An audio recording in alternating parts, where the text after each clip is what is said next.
Política peronista.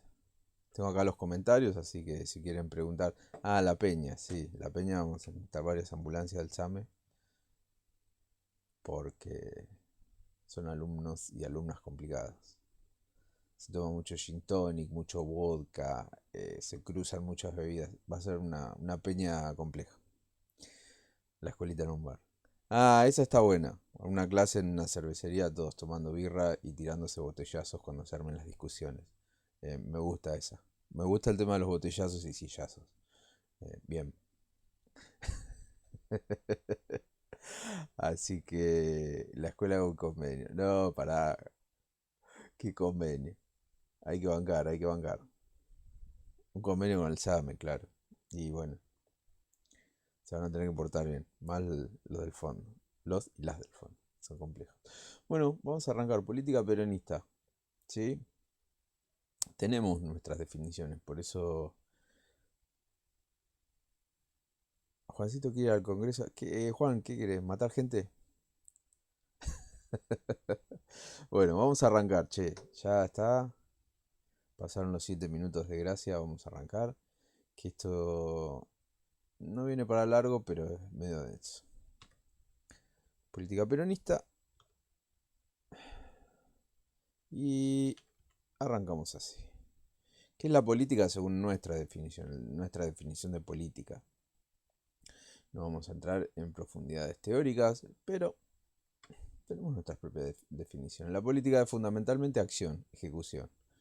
Política, sinónimo de acción-ejecución. Cuando el obrar del hombre se propone no un objetivo individual o parcial, sino un objetivo que se refiera al bien de la comunidad. Y su gobierno, estamos en presencia de una acción política. Acá, con raíces aristotélicas, la finalidad de la política es el bien común. ¿Sí? Entonces, para lograr el bien común, no solo hay que hablar con un pipiripi, pipiripi, hay que actuar. Mejor que decir hacer es hacer, mejor que prometer es realizar. Entonces, la política no es un objetivo individual o parcial, sino un objetivo que se refiere al bien de la comunidad y su gobierno. Cuando decimos bien de la comunidad, decimos bien común. El obrar político es, pues, aquel que se relaciona de algún modo con el gobierno de la comunidad y se propone su bien. Dicho de una manera más sintética, relacionado al accionar de gobierno que busca el bien de la comunidad. ¿Sí? Y un gobierno de esa comunidad, un gobierno que represente a esa comunidad. Cuando hablamos de la comunidad, hablamos de un pueblo. Cuando hablamos de gobierno, hablamos del gobierno del pueblo. ¿Sí? Que esos representantes sean verdaderos representantes del pueblo y trabajen para el pueblo.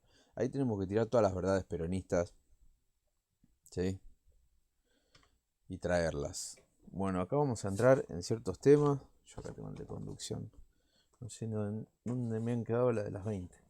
Bueno, tiene que estar por ahí. Libertad y poder. Vamos a introducir dos nuevos conceptos sumamente poderosos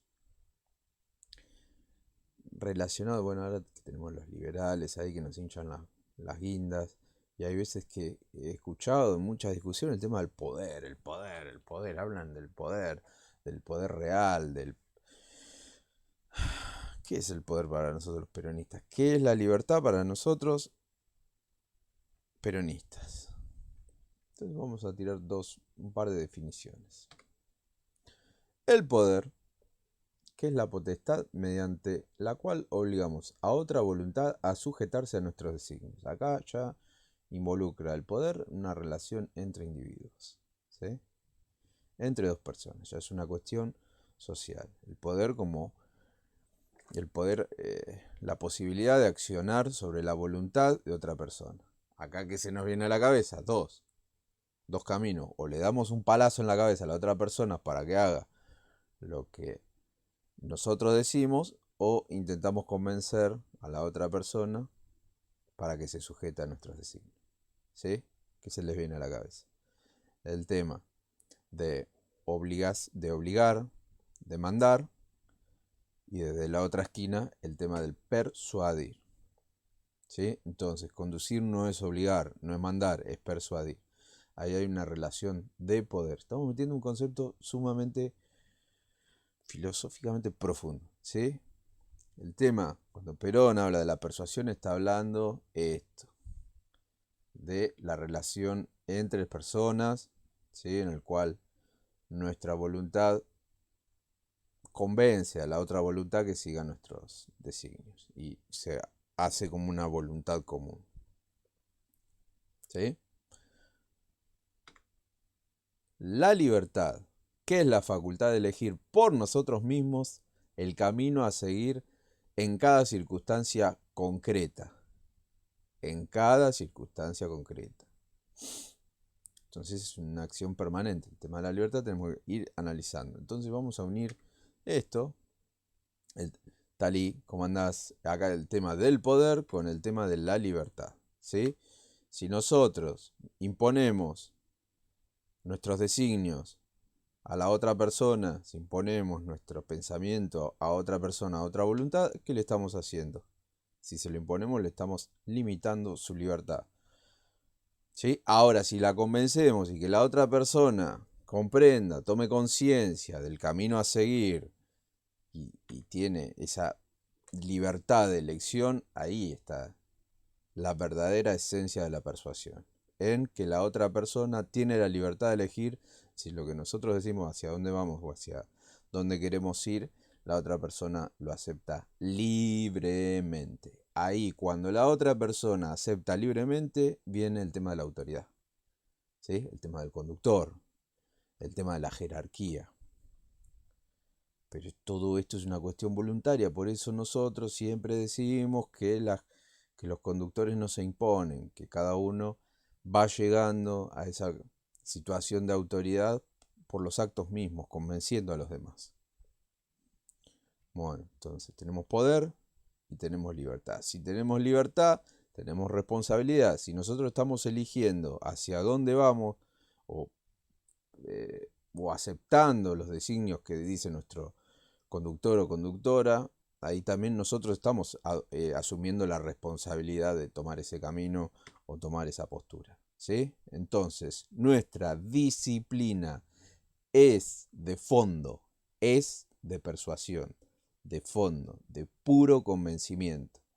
Nosotros a través de la razón analizamos esa situación, la elegimos por nuestra libertad, por nuestro libre albedrío, ¿sí? Y ahí se empieza a formar la relación de autoridad, de jerarquía. Entonces nosotros nos disciplinamos ante esa autoridad por una libre voluntad, por una libre elección. ¿Para qué miércoles hago toda esta introducción? Para llegar a los conceptos más jugosos de Perón, que dice que el que sabe gobernar los corazones es el que adquiere mayor poder. Pero también, al adquirir ese poder, ha de saber que el poder es como la riqueza. Si uno la derrocha, se queda pobre pronto. El poder, si uno lo gasta en cosas secundarias, se le acaba pronto. Y cuando lo necesita para una cosa importante, no tiene ya los medios para accionar con ese poder. Acá nos está hablando del principio número 1 de la conducción, que es el de economía de fuerzas.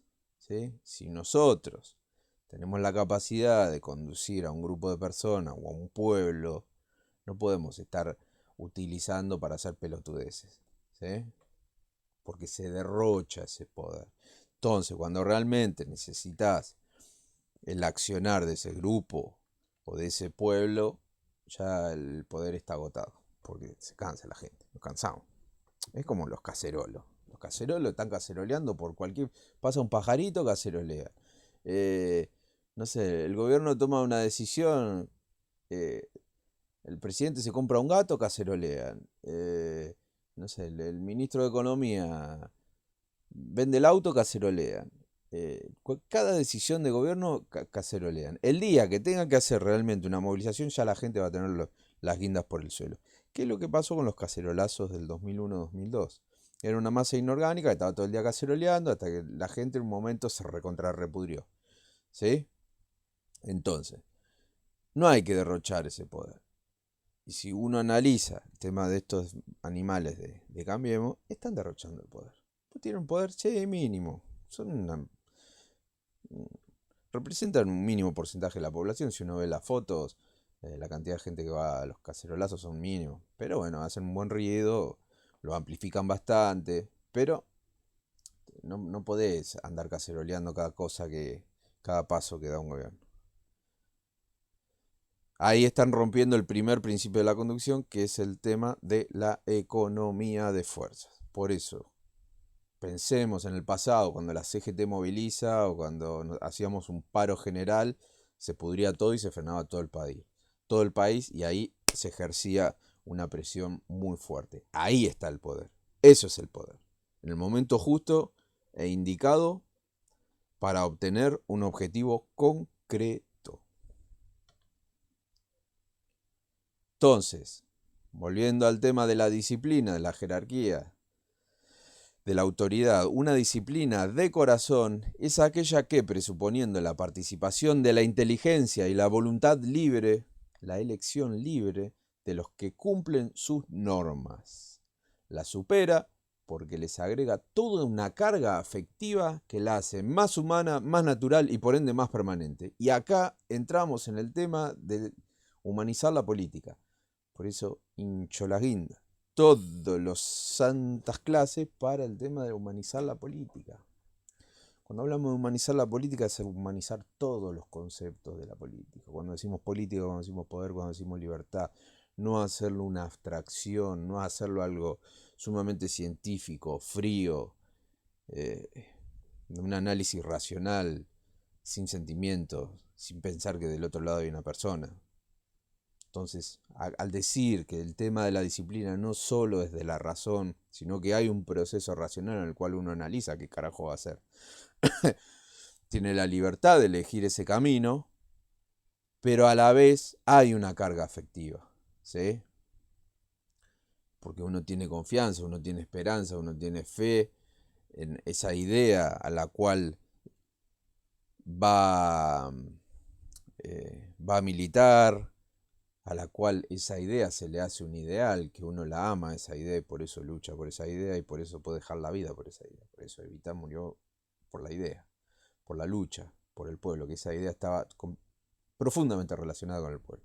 Y acá dicen, porque somos profundamente humanistas. Efectivamente, pero nos estamos olvidando que somos profundamente humanistas y profundamente cristianos. Es complejo, hay muchas cosas que quedan bajo la alfombra, la ponen así. Bueno, seguimos. Se va entendiendo todo esto. Libertad, poder, disciplina, autoridad, conducción, persuasión. Esto sería la base más filosófica del tema de la conducción.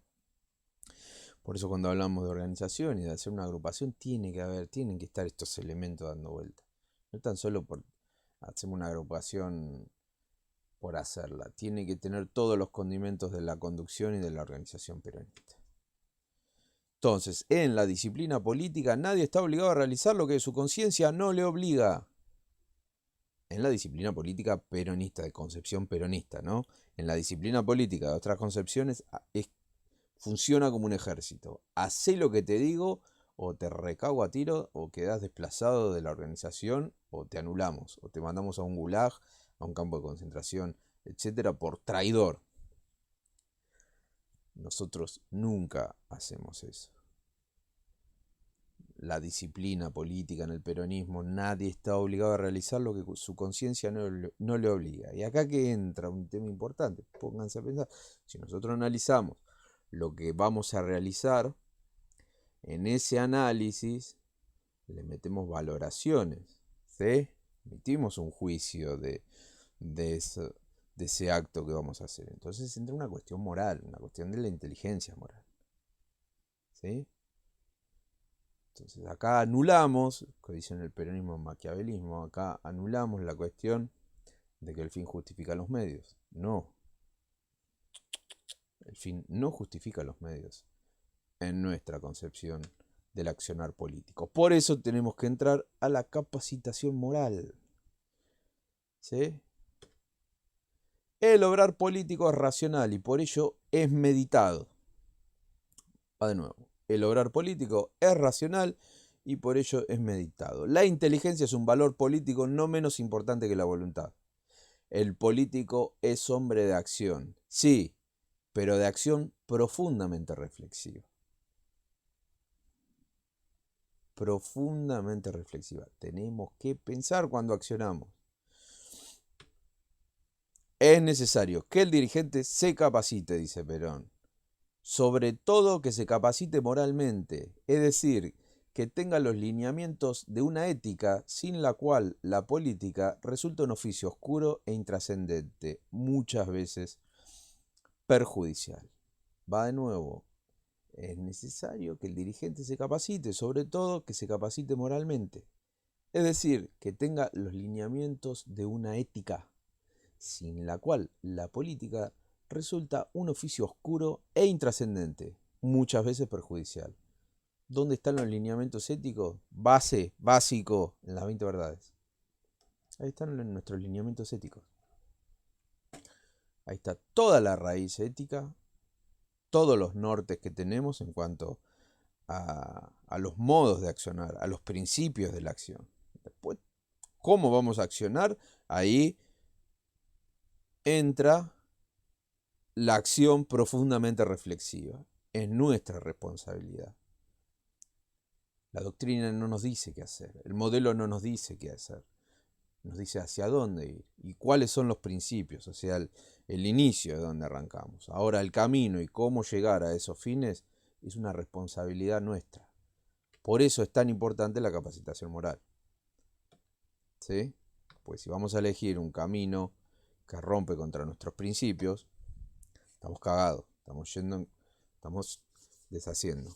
Hola, Ro. Entonces es necesario que el dirigente se capacite, sobre todo moralmente.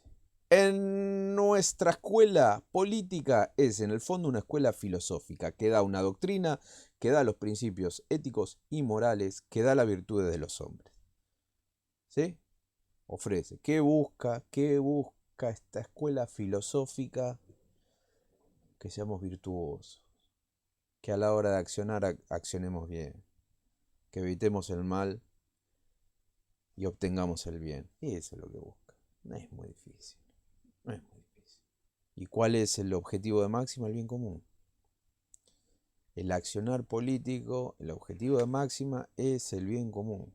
Y eso, cuando hablamos de ética y moral, no son reglas, no son mandamientos, no son cuestiones rígidas, leyes que de cada acción, de, de, de cada ley va a haber cierta acción o cierta reacción a esa ley. No, no, está el libre albedrío, el peronismo es puro libre albedrío, nos da principios, nos da guías hacia dónde tenemos que ir. Queda en nosotros nuestra responsabilidad, ¿sí?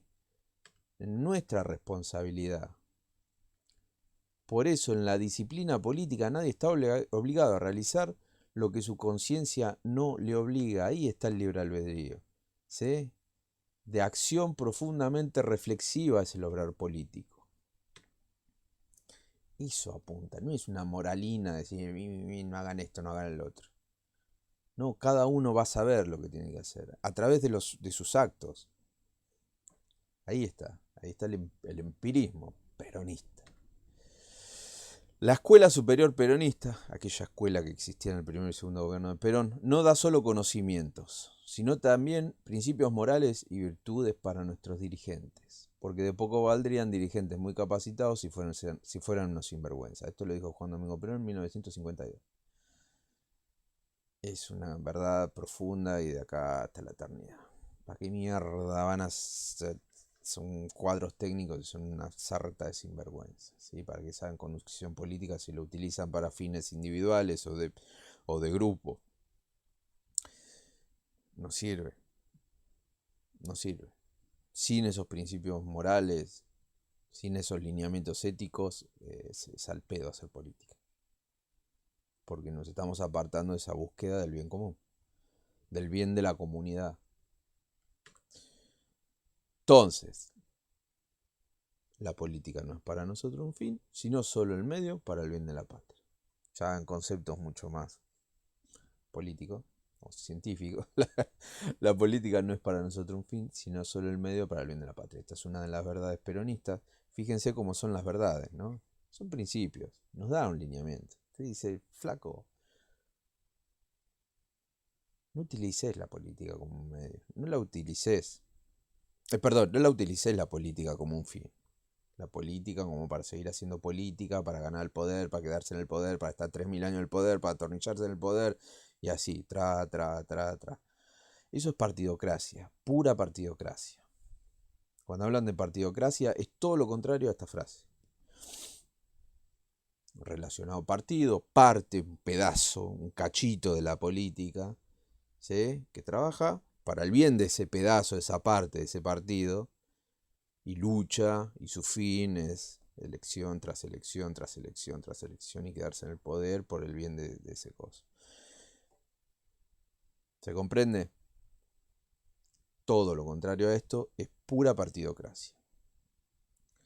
Así como atornillarse en los cargos.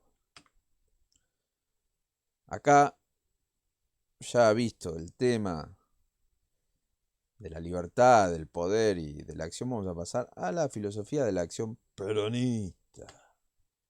El peronista no habla, el peronista hace y después presenta el hecho y se dice, esto es lo que hay que hacer. Esto es 100% Perón.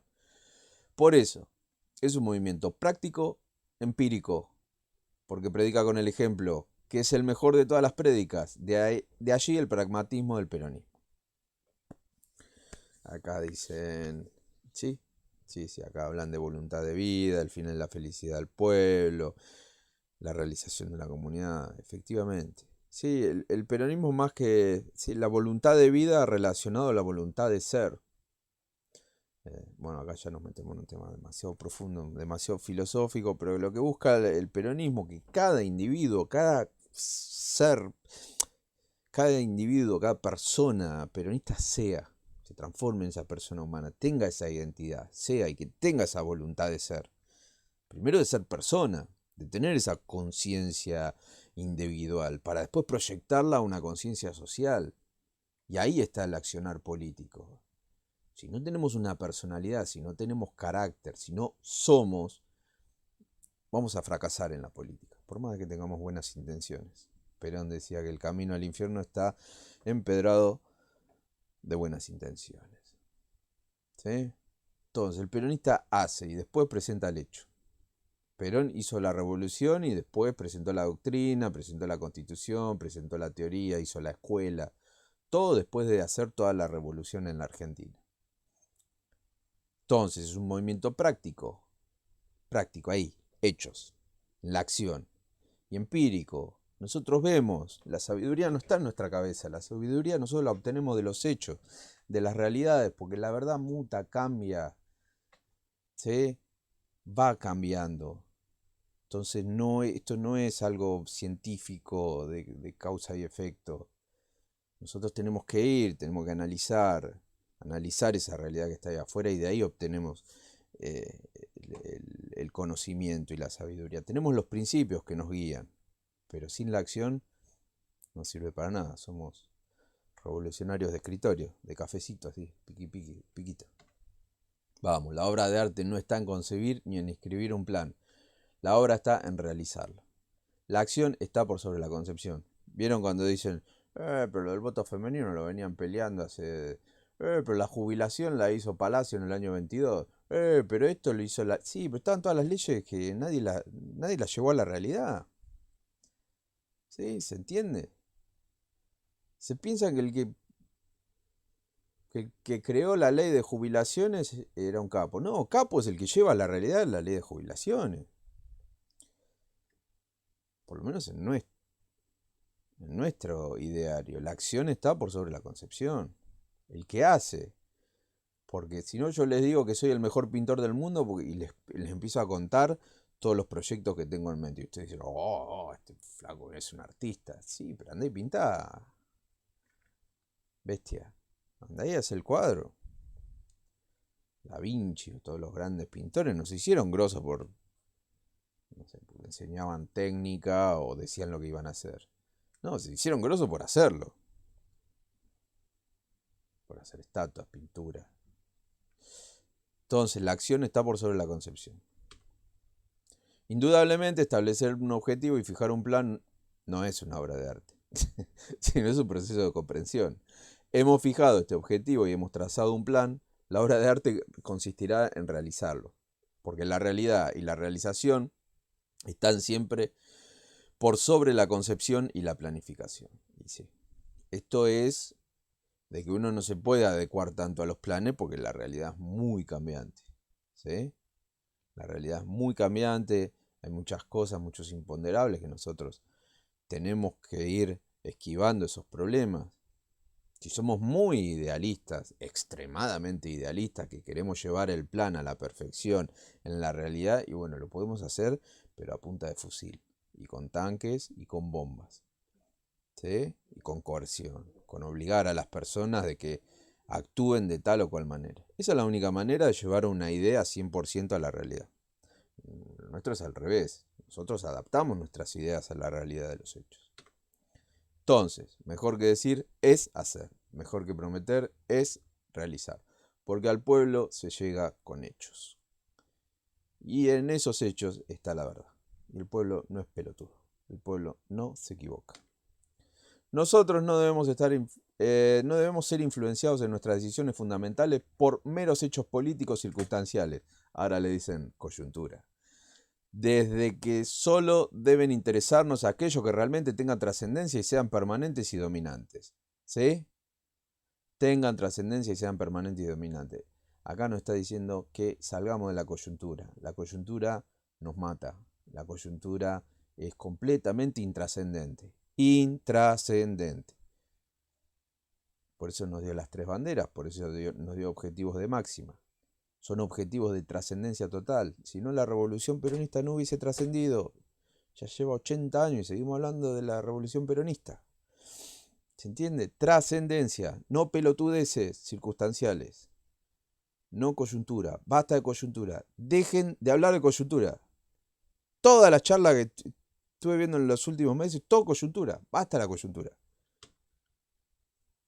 La política es una asociación... Oh, se trabó. La política es una sucesión de hechos concretos, en que cada uno de los cuales las circunstancias varían diametralmente. Hay cosas que son semejantes y que pueden dar la inspiración, pero igual no hay nada. De manera que la experiencia está en comprender la política, para ser más sabio, en todas las ocasiones, y no pretender aprenderla, porque sabemos que la sucesión de hechos concretos y diferentes no dan enseñanza para ninguna ejecución política. Volvemos al tema de la realidad, ¿sí? Volvemos al tema de la realidad. Todos los hechos son diferentes. Perón estudiaba historia de la guerra, ¿sí? Era un capo en estrategia en historia de la guerra. Pero ninguna situación de las que estudió se vuelven a dar en la realidad. Existen, ahí dice, da inspiración. Uno puede ver procesos similares, pero no hay nada igual. Entonces, qué nos quiere decir el general con esto? Que es un arte la política. Que es un arte. Nosotros tenemos principios. Nosotros tenemos un ideario. Y tenemos que ir a esa realidad y como un artista intentar de modelarla. Como hace, no sé, un escultor cuando le dan un cacho de roca. En potencia es una obra de arte. ¿Sí? Pero él va y la hace realidad esa obra de arte. Es eso. Entonces, ¿cuál es nuestra obra de arte? La finalidad de nuestra obra de arte es el bien común, la felicidad del pueblo y la grandeza de la nación. ¿Cuál es nuestra herramienta? Un pueblo organizado. ¿Sí? Ahí está el poder. No tan solo en el gobierno es un fierro caliente, diría Perón. Y el pueblo son las herramientas para manejar ese fierro caliente. Entonces, ahí hay toda una cuestión artística. Esto no es algo con leyes. Esto es arte. Hay principios. ¿Sí? Y hechos completamente diferentes. Y vas a tener, además, regado de imponderables. Entonces, con sensibilidad e imaginación, ver, base para apreciar, apreciar, base para resolver, resolver, base para actuar. Este es todo el proceso de la filosofía de la acción peronista. Sensibilidad, ¿sí? Los sentidos, por eso el empirismo, ¿no? Sensibilidad e imaginación, para poder ver un poquito más allá de lo que uno ve con sus sentidos. Ver, base para apreciar, ¿sí? Vemos lo que hay, empezamos a desmenuzar lo que hay, lo empezamos a hacer una cuestión analítica. Cuando encontramos cuáles son los problemas y todos son los elementos, resolvemos ese problema. Cuando resolvemos ese problema, vamos a la realidad y aplicamos la solución. ¿Sí? Es eso. Eso es el peronismo. Eso es lo que Perón nos dijo siempre, del primero hasta el último día. Esta frase lo dijo en el año 72 en la película Actualización Política y Doctrinaria para la toma del poder. Que se las recomiendo, está en YouTube, dura 2 horas y es una maquinaria de sabiduría esa película. Seguimos. Entonces, la realidad social es algo existente, que posee vida propia, que existe fuera de nuestro yo. Ojo con esto, que existe fuera de nuestro yo, que es algo real y no una mera creación de la inteligencia. Ojo con la progresiva posmodernista. Ojo con que la realidad está en nuestra cabeza. Ojo. Ojo, ojo, ojo. Porque la verdad es algo subjetivo. Ojo. Dije como 3000 veces ojo, pero lo voy a decir como 20 veces más. Ojo. La realidad posee vida propia. Existe fuera de nuestro yo. Es algo real y no una mera creación de la inteligencia. Ojo. Seguimos. Acción política militante. La primordial condición y la principal virtud de un político, como lo concibo yo, es precisamente la lealtad. Lealtad a todo. Yo conservo sano aún el corazón al servicio del país y no de los intereses de nadie, sea este quien sea o cómo se llame. ¿Lealtad a qué? Lealtad al pueblo. Lealtad a la doctrina del pueblo. Lealtad a las banderas del pueblo. Lealtad a la felicidad del pueblo. Lealtad al pueblo. Que por eso somos peronistas. Porque luchamos por el pueblo. Si luchamos por nosotros, o por una prebenda, o por un cargo y ese es nuestro fin, o por el poder mismo, no estaríamos actuando como peronistas. ¿Nos podemos decir peronistas? Sí, obviamente. Peronistas somos todos, en potencia. Ahora, en acto, tenemos que luchar por el pueblo. ¿Sí? A ver cómo venimos. Entonces, cuando se olvida al pueblo, la acción política se deshumaniza y entra en el más avanzado de sus grados de corrupción. Cuando el hacer político se desentiende del pueblo y actúa en función de intereses personales o de círculos, la política ha degenerado en politiquería. No, esto no tiene mucho análisis, es clarito como el agua. Me encantaría remarcar una sola palabra, el tema de cuando se olvida al pueblo, la acción política se deshumaniza. ¿Sí? Repito, cuando se olvida al pueblo, la acción política se deshumaniza.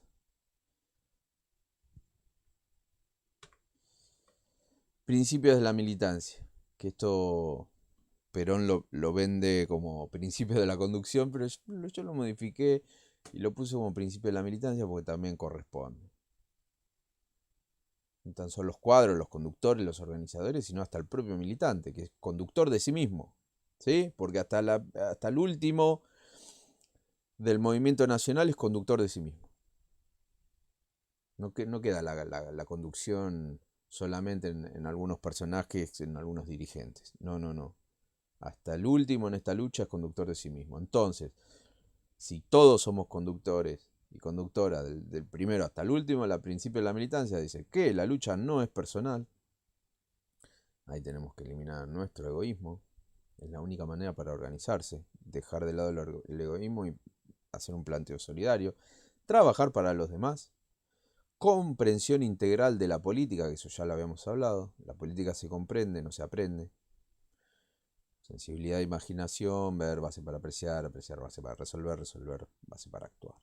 Obrar con prudencia, la prudencia la da la sabiduría la da la experiencia, o sea que nos tenemos que mandar 3 millones de cagadas para obtener esa sabiduría. ¿Sí? No vamos a obtener sabiduría de un día para el otro, sino actuando en los hechos. Ahí, los mismos hechos nos van a ir alimentando nuestra sabiduría. Y la última, que es la más importante, conducción por persuasión. No se obliga, se persuade, se convence. Libertad, libre albedrío, poder, todo lo que analizamos al principio. Libertad. Por eso cada unidad humana del peronismo, que sería una persona, ¿no? Cada unidad humana en el peronismo es un peligro latente.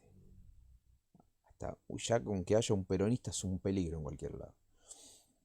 Porque esa unidad representa al todo. Es una cosa impresionante. Es como el macrocosmo y microcosmo. Es como una representación mínima de todo un gran movimiento. Lo que pasa es que el gran movimiento tiene otro poder, que es el tema de la cantidad. Y da otra clase de poder. Pero hasta una sola persona. Imagínense que un día hubo un solo peronista, que fue Perón. Miren el quilombo que hizo. Uno solo hubo. Y le decían que estaba loco con todo lo que quería hacer.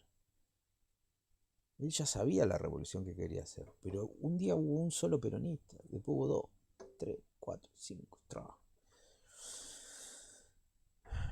Es peligrosísimo. Uno solo es peligrosísimo. Bueno, nosotros que somos profundamente cristianos, un día hubo un solo cristiano, que fue Cristo. Después miren todo lo que fue. Los perseguían, los prendían fuego, los quemaban y... ¿Qué pasó? Bueno, el peronismo también. Nos perseguían, nos prohibieron, no nos dejaban decir Perón, nos desaparecieron, nos mataron, nos fusilaron, nos cagaron a patada, nos prohibieron, no nos dejaron participar en las elecciones. Y miren ahora.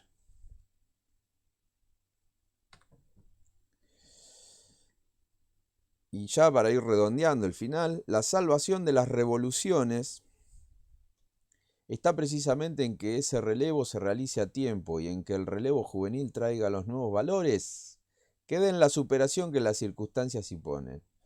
Esa juventud adoctrinada con principios éticos, con inteligencia moral, traiga nuevos valores, nueva energía, que le aporte a esa revolución vida, que le dé vida a esa revolución. ¿Se entiende? Porque esto es como un organismo. El movimiento es como un organismo. Se tienen que ir renovando las células. Imagínense si nosotros no renovamos las células. Duramos un año envejecemos y morimos. Entonces, como un organismo, tiene que estar este relevo juvenil. La juventud debe saber que en política no se regala nada y que el derecho de conducir o encuadrar al peronismo hay que ganarlo. Los viejos dirigentes han de comprender su obligación de preparar el porvenir del movimiento, facilitando la entrada de los jóvenes que en el tiempo han de reemplazarnos. Si en este sentido cada uno cumple con su deber honestamente, no puede haber dificultades en el trasvasamiento generacional. Acá, la formación, nuevos valores, juventud, adoctrinamiento, trasvasamiento generacional. Hoy hablábamos de viejos dirigentes que se atornillaban 2000 años, de pequeños círculos de poder que no formaban nuevos cuadros. ¿Qué hace a que la revolución se pudra, se envejezca el movimiento? Cosa que no debemos permitirlo. Entonces, ¿cuál es el mensaje que nos manda el general? Que la juventud debe saber que en política no se regala nada. Y que el derecho de conducir o encuadrar al peronismo hay que ganarlo. Hay que luchar, compañeras y compañeros. La juventud tiene que luchar. No es que hay que tirar todos los días a un viejo por la ventana, pero quizá una vez por mes sí podríamos tirar a un viejo por la ventana. Pero es una cuestión natural. Es para que este trasvasamiento generacional le dé vida al movimiento. Y a veces lo vemos en ciertas partes del movimiento, en ciertos sectores, tanto político como sindical, que que a veces hay gente que está hace mucho tiempo con ideas ya bastante podridas de otras generaciones. Entonces, ¿qué problema tiene cuando uno dice, pero de dónde salió? De la máquina del tiempo. Entonces, ¿por qué? ¿Qué le falta? El recambio generacional, hace falta la juventud trae nuevas ideas. Y con esto, este es el mensaje. La juventud debe saber que en política no se regala nada y que el derecho de conducir o encuadrar al peronismo hay que ganarlo. Pero para ganarlo y para conducir el peronismo tenemos que estar adoctrinados, tenemos que tener valores morales, tenemos que actuar bien, tenemos que saber que queremos llegar para cambiar las cosas, no para atornillarnos.